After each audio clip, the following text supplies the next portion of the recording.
You know those toy commercials that say comes with everything you see here? For your next assignment, you're going to use watercolor, charcoal, graphite, book, printed book page, tracing paper, Conti, white charcoal, probably a few other things that I'm forgetting.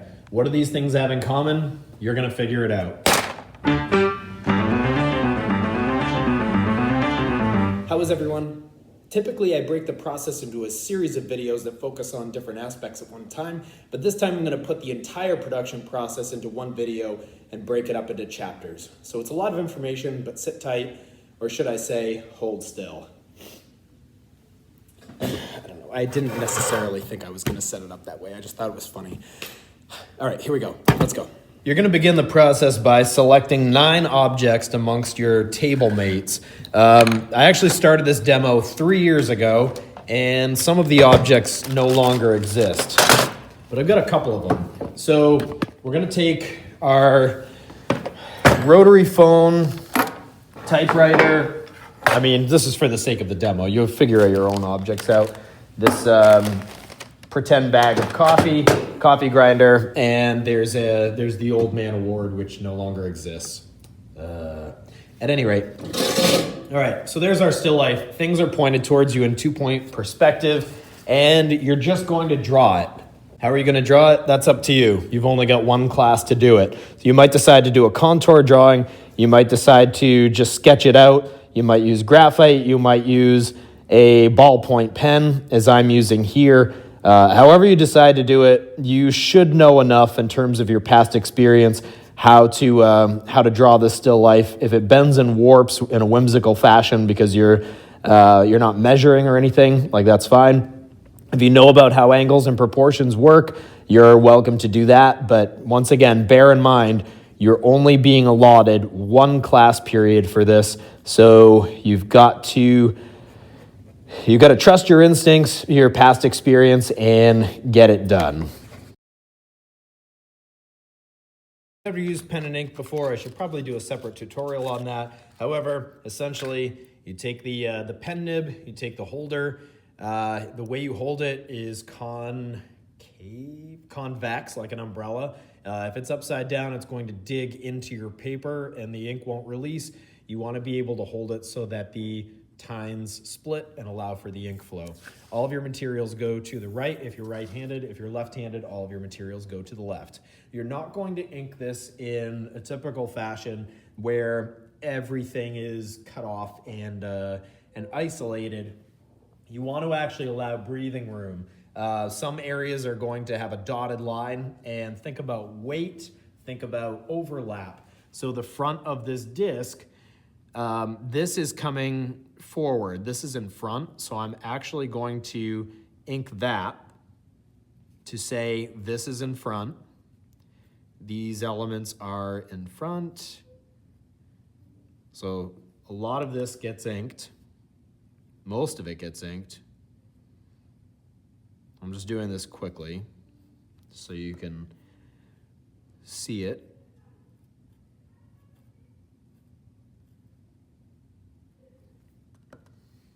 All right, so kind of this whole front dial is inked. Now when I get back here, the main body, this is in front of that wheel, so that gets inked. But as it comes over to this wheel, I'm gonna actually have that line end and not reach that part of the wheel. I'm not gonna ink that at all because this is over it. See how we've got a dotted line here? And it creates integration. This ink line is going to end and not reach the back. This ink line is complete. You have to re-dip when we run out of ink. This comes down. This is in front.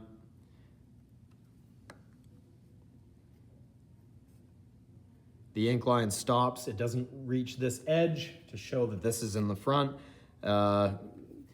If it's resting on the table, emphasizing gravity and weight, that gets inked.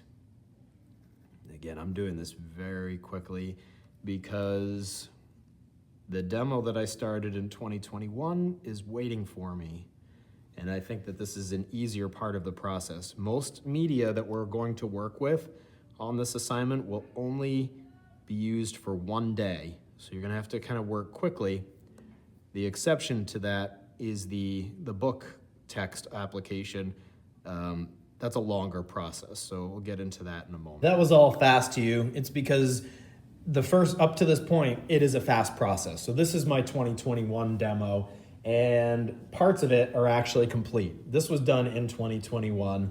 That is done. That is a preview of probably your final. They're grimy. They are not color-based, like it's delineating what is in color, and this is yellow, that's white, that's red, etc. But we're not like coloring these in. These aren't necessarily paintings. There's a painted component, but I'm looking at it more as a drawing. This is where we are now.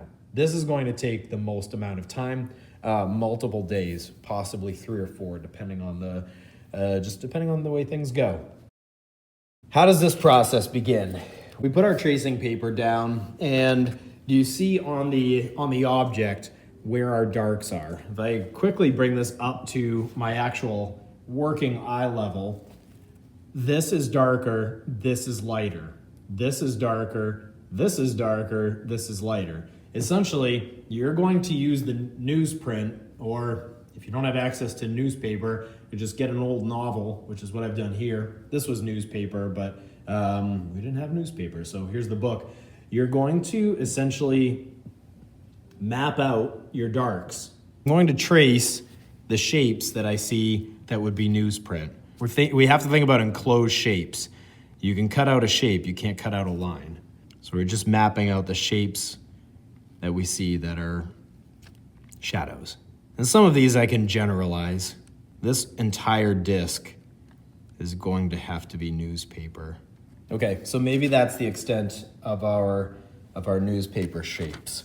Now, you're going to get a piece of colored chalk, preferably a red because you'll be able to see it better, and just quickly tone the back. Then, you get your textbook. I do recommend that you cut a sheet out. It's gonna be a lot easier for working and sharing. Then you're going to just start transferring pieces. You're not necessarily going to transfer the entire thing because you don't want it to wipe away. So do it in pieces and batches. It's also going to help you to conserve paper that way too. So I'm going to do this piece, and you can see that it is transferred. This is a self-healing mat. Use that. Do not cut up the tables, please. Take an X-Acto knife. Proper cutting is that you have your hand on the opposite side of where your blade is, and you pull the blade towards you. I got my first piece cut out. And don't cut up too much, because if you do a lot all at once, not only could you lose your pieces, you're also going to lose track of what is what. So I'm just going to do these 2 pieces so you have the idea. Now on your piece, you take your glue stick, and we're just going to glue down each piece. Again, don't wait too long because you don't want to lose track of what's what. I mean, I kind of already did, so I'm referencing my tracing paper to have an idea of where it goes. So we glue it down. Try not to cover up your ink lines. If you do, you can always re-ink them after. It's very easy to lose track of what's what, so just do a little at a time. Don't glue onto the self-healing mats, please. You get a scrap paper, or do it on your finger or on the tape that's off to the side. So I would now go through and apply all of the newsprint. I'm gonna mix my own red. Nice thin layer so that I can see everything underneath. And I'm actually just gonna pull the existing paint that's on here throughout. In previous years when we've done this assignment, people have had the experience of the paper coming up off the, like unglued as it's wet. That's normal, just kind of reposition it. That's probably the extent of it. So now it's red. It's luminous, it's not caked on. Now we're gonna do the phone, which as I mentioned is black. You have Payne's gray, but is that the best option? You can certainly use it in the formula. This phone is also reflecting the environment that it's in. So I want it to be more than just one flat color. So this is gonna roll. I can see myself in in the foam too. Not on camera, but oh, there's my hand. See it waving? Cross your fingers. You see where the newspaper or the paper is, that it ends up a little darker. It's integrating it nicely. I'm just gonna have a variety of darks here. I'm using the water to carry the pigment, not the brush. The more you work at the surface, the more you're going to destroy it. It's like you'll be putting more work into ruining your painting. Here's another thing worth noting. Do you see how I have taped a border? You're gonna paint a background too. In mine, it's a gradient. It's more dense at the bottom and it fades off towards the top. You can approach that however you like. Oh, see the paper, here it comes. The glue will re-stick. But I gotta be careful not to keep going over areas that have already been painted or wet. The illustration board isn't really made for watercolor. I mean, it can take it lightly, but heavy application of water is gonna destroy the surface. So you're just doing a light application here. Now, if I wanna add more color while this is wet, as quickly as I can, I'm going to mix another level of dark and just bring some variety into this. Starting with a purple, because that's a good dark, add a little Payne's Gray to deepen it, maybe some burnt sienna. All right, here comes some depth. A little more water. It's a sigh of relief.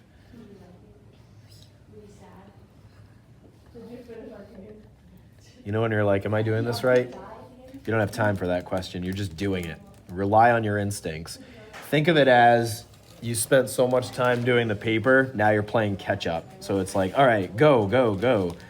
Sarge in Toy Story. Let's move, move, move, move. Remember Toy Story? So I did tell you to like not go over the same areas multiple times, but I'm doing it right. It's sparingly though. I'm not scrubbing because this is like such a deep object. Like I'm just taking color, adding it in, and then getting out. But I think this is probably a time where I've got to leave this alone. This would have to dry entirely before you deal with the background. I think like in years past, I even had them do the background first. I'm gonna leave that up to you. But if you're waiting for the background to dry, you gotta let it dry before you deal with your objects. Questions? It looks good. Thanks. I was just gonna joke. I was gonna say compliments. You beat me to it. Thanks. In this final application, we're gonna go back and forth between Conti, charcoal, and graphite. I recommend that you begin with graphite because it's the softest of the three media and you'll be able to use it as kind of like connective tissue to some of these like deeper media. So if I take the graphite, I'm gonna work with this on its side. I had mentioned to a couple of you before everyone had gathered around that I'm not really happy with how the phone came out like to this point because I just feel like it's milky and overworked. It doesn't have like any kind of like luminosity. So the nice thing is when you're not really happy with how it's turning out, that's a fine time to like let go and take some chances. So I had initially, I think, accounted for the receiver, the bell, to be reflected in the side panel, and I lost it. But now, like, I'm already happy with this. Like, and I just started. So the graphite is going to give me a chance to introduce some subtlety, and I'm not like necessarily trying to be careful or precise about like the types of marks. Oh, you got to make sure that you're not covering everything at this stage. Just like before, like when you can still see down to your original line, you don't want everything to be covered up because then what was the point of having it all? How can you get the different layers to work together? So like, I feel like even so far, like a little is going a long way. Like I feel like I've got some nice cast shadows on the underside of the bottom of the base here where the dial is casting those shadows.